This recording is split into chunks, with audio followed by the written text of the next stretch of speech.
Hey everybody, this is Derrick with the Right Alt podcast, and I am going to read an article from Politico.com, the bastion of wonderful journalism. And it's written by a gentleman, or who knows these days, Pablo ZEVALLOS. And it is titled, Why is My Inauthentic Generation So Obsessed with Sanders' Authenticity? It's interesting to note that the title itself says that you are inauthentic, and so you are obsessed with this person who appears to be authentic. And that's basically the point of the article. And this is coming from a left-wing perspective, and the person who's writing this seems to be pro-Hillary. So take that into mind. And I begin. Wearing a Hillary Clinton t-shirt around campus counts as being proactive these days. Provocative, sorry. My classmates approach me and ask me if I'm a Hillary supporter. After I confirm the obvious, I ask them if they too support Clinton. Seemingly, and without fail, they shake their heads politely and with a self-satisfied smile say, I'm for Bernie.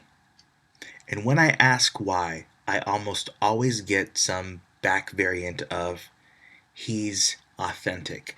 This is a good point to bring up because Sanders does appear to be authentic. This is a guy who he was present at the chapters in your history textbooks in college and high school. He was there, apparently. He marched with Martin Luther King. He sat next to Martin Luther King. He sat behind Martin Luther King. He was in the general vicinity of Martin Luther King. He walked down the street in protest. This is a guy who sits at places and walks around. So basically, he's very authentic. That's the argument I'm going for. This conversation suddenly feels stale. And this is back to the article. This phenomenon is far from unique to Davidson College, and this person's going to Davidson College. It's a small liberal arts college in Charlotte, North Carolina, a suburb where he is a senior. Back to article. Bernie Sanders has become the grassroots hero of millennial liberals across America. They have descended upon his rallies. They have formed an online army for him. In last week's Iowa caucuses, entrance polling showed voters ages 18 to 29 backed Sanders over Clinton by more than 70 points. Wow. And this is coming from a person who openly wore a Hillary Clinton t-shirt. And I wonder if he is actually a Sanders supporter, or if he's a Clinton supporter, or if he may be a Trump supporter. Who knows? This is back to the article. The figures are so staggering that one exit polling organization said early in the night that Sanders is, quote, is seeing Kim Jong-un levels of support among millennials. He's seeing Kim Jong-un levels of support among millennials. That's a very interesting comparison, and I'm questioning if he's referring to the millennials that support Kim Jong-un, of which there are. Up in Bellingham, Washington, I have a friend who is from Korean immigrants, and he is appalled by the support that some millennial liberals pay towards North Korea. He doesn't get it, right? I mean, this is why we're here at the Right Alt podcast, is because we get it. Or they are seeing Kim Jong-un levels of support because there's kind of a godlike persona that they are perceiving in Sanders. So it's one of those two, maybe a combination of both. Back to article. For a candidate who started the race polling in the high single digits, hashtag feelthebern has spread like wildfire. Now, there are certainly thoughtful reasons for people my age to support Sanders. This is back to the article. You may call yourself a democratic socialist, or you may disagree with Clinton's voting record. Among the weakest reasons we have to support Sanders, however, is this breathy assertion that he is authentic. Now, my generation is in fact remarkably inauthentic. Who we are as we curate our LinkedIn profiles and Instagram, our yoga on the beach photos, to be demanding that quality from our candidates, that seems inauthentic. According to the Oxford English Dictionary, oh God, he's going to pull out the dictionary. Good for him. Honestly, good for him. He's pulling out the dictionary and not Wikipedia. And Oxford, not Wiki. Fuck Wiki. The usual sense in which the word authentic is used in modern English means genuine, not feigned or false. Apparently, millennials, similarly to prior generations of youth dating to the 1960s, are particularly concerned with authenticity. And this is Derrick here. So they're looking for something that they cannot find anywhere else. Authenticity. They can't find it in their schools. They can't find it in their families. They can't find it in politics, television. Can they find it in their church? Who knows? But they're looking for it somewhere, and here comes Sanders, and he's presenting it to them. Back to article. A December poll from the Harvard Institute of Politics found that authenticity ranked as the third most valued leadership trait among millennial voters, behind integrity and level-headedness. But any notion that we are a generation that actually exhibits this, quote, authenticity we claim to prize is laughable.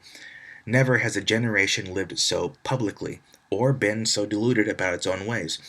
Just look at our social media profiles, where we create and manicure our own brands for display to others. There are listicles and even classes that exist to help anyone cultivate their brand, which can be found among the 13 million hits for searching, quote, cultivate brand on Google. Exercising this degree of control over what we post may well yield benefits, but it is not authentic. As important as what we share is what we choose not to share. One recent survey found that the top 2 ways in which millennials' use of social media has changed are to pay more attention to privacy settings and to remove embarrassing information or photos. There are practical reasons for this behavior. It's probably best if a photo of an 18-year-old holding a red Solo cup doesn't turn up in an employer's background search. It feels good to present a perfect life on social media, but that perfect life is not real. This is Derrick, I can relate to that. If a girl that I like friends me on Facebook, my immediate reaction is to scroll through my feed or from my photo list and remove or question any content that may seem alt-right, pro-Trump, anti-Sanders, anti-Clinton. And it's just part of the world that I live in. Me expressing my authenticity may come off as being, what are the words they used? Oh, sexist, bigoted, racist, homophobic, misogynist, problematic, bigoted, xenophobic. They've got tons of words. So it's part of the world that we live in. Like, we're going to look at the content that we post out there, and we're going to compare it against the majority of the content that's posted out there. And we're going to go, okay, do I want to post this Trump meme? Especially, days after he said that he wants to review Muslim immigration. Back to article. We say we like authenticity, but sometimes we shun those who display it, like myself. One study shows that more than half of people surveyed have unfriended someone on social media because of his or her online posting behavior, giving reasons such as frequent or unimportant posts, polarizing posts, inappropriate posts, and everyday life posts. I hope he doesn't mean taking shits and taking pictures of it. This isn't just unfriending because people were offended by somebody else's highly filtered brunch photos. Another study shows that hardcore liberals are the most likely to have unfriended someone, both on social media and in real life, because of opposing political beliefs. Again, there are practical reasons to cut undesirable content from our social media feeds, but it is still hypocritical to expect authenticity from others and recoil when we see it in practice. So he's saying that if you see somebody who is a Bernie Sanders who's freaking out because somebody is saying something that they don't agree with or they find problematic, it is because they have encountered a authentic person, and that authenticity is warring or sparring with their own inauthenticity. It's beautiful. Back to article. To add to the absurdity, in our obsessive quest for, quote, authenticity, we have settled on Mr. Bernie Sanders, who is no more forthright a politician than the others in his field. He might break the mold with his rumpled suits, uncombed hair, and socialist ideology, but the basic tenets of his record and message do not survive scrutiny to the authenticity he supposedly possesses. And this is very true. This is Derrick again. It's very true. He is no more authentic than Donald Trump. In fact, I'd say he's more authentic than Donald Trump because he isn't censoring himself. Donald Trump is actually going out of the way to not censor himself. You know, when I think about what I just said, that's not a great argument, but he definitely is no more authentic than Trump, but he may be more authentic than Clinton, or he may appear to be more authentic than Clinton, and who knows really who Hillary Clinton is.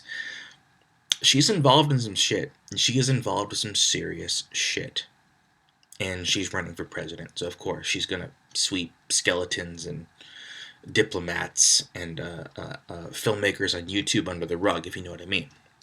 There is the time he admitted that he would have changed his position on a gun law had he represented his native Brooklyn instead of Vermont. And he supposedly supported a requirement that any new government spending be offset by new revenue or spending cuts. Yet, a nonpartisan analysis of Sanders' single-payer healthcare proposal reveals that, over the course of 10 years, it raises $3 million to $14 trillion less in revenue than the cost of the program. Okay, hold on. Look at that paragraph again. It says here that over the course of 10 years, his proposal raises $3 trillion to $14 trillion less in revenue than the cost of the program. That's a pretty wide margin. I think it's a weak argument. He needs to look at it more. Back to article. What about his proclamation of a political revolution? The phrase is catchy and might feel good to voters, but he conveniently leaves out of his stump speeches how he is going to create and sustain a hyper-liberal Democratic majority in both houses out of thin air, especially as liberal-leaning millennials disproportionately sit out midterm elections. A promise rooted in delusion is a dishonest rendering of what a Sanders presidency would be. I'm going to say that again. This is because it's I guess it's intellectual. I don't know. A promise rooted in delusion is a dishonest rendering of what a Sanders presidency would be. Few millennials or observers of the campaign, whether in the media or in the voting public, have raised these questions about Sanders' authenticity. But maybe the bigger issue is, why do we care? Why do we care about authenticity so much? Might we be self-conscious or insecure about our own shortcomings in this area? Pursuing this line of thought further only leads to conjecture, but we must reflect on why authenticity matters more than any other basic qualities of leadership, such as a candidate's views, a candidate's visions, experience, and ability to execute what he or she sets out to do, this is Derrick here, which is something I think I have no confidence Sanders will do. Back to article. Until we think more critically about the impact of our choices, we will continue to fall in love with second-rate political leaders who will let us down in their hopeless politics of what we can do for you, instead of an uplifting politics driven by what we can do together. This is Derrick here. This reminds me of Barack Obama's 2008 campaign of Yes, We Can. We can do this together. We can overcome. We. Um, and it's similar to what JFK had put out there years and years ago, which is ask not what your government can do for you, but what you can do for your government, or what was it, your country? Yeah, ask not what your country can do for you, but ask rather what you can do for you. You see where I'm going with this. The message is so disjointed, and that was Kennedy, and he got his brains blown out, and Obama's still alive, so go figure, right? He's just playing off of the mythos, and it really doesn't need to be said. But there you go. Back to article. This mutual setting of unrealistic expectations of the candidate by the voter and of the political system by the candidate may feel good to all involved now, coming off of a Sanders win in New Hampshire, but it is a surefire way to erode trust in the political process in the long run, and that's not something we need more of. Fellow millennial liberals, he's talking to them, not to us. Back to article. We owe it to ourselves, well, them, to take off our rose-colored glasses, I agree, and examine the demonstrated leadership qualities and policy preferences of the Democratic candidates. Only then, and only then, can we have an honest conversation about who should be our party's nominee. And this is a very interesting article, and again, it was written by a gentleman named Pablo ZEVALLOS, and it is called Why Is My Inauthentic Generation So Obsessed with Sanders' Authenticity? What do you think? Do you think Sanders is authentic? Do you think Clinton is authentic? Do you think any politician is authentic? I mean, that's a really good question.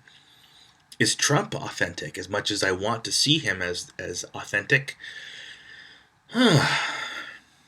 Reality sinks in, right? And so we have to ask ourselves this question here on the Right Alt podcast, just as the leftists and the progressives and the crazy people and the trans advocates and blah, blah, blah, blah, they have to ask themselves this question. Where is our authenticity?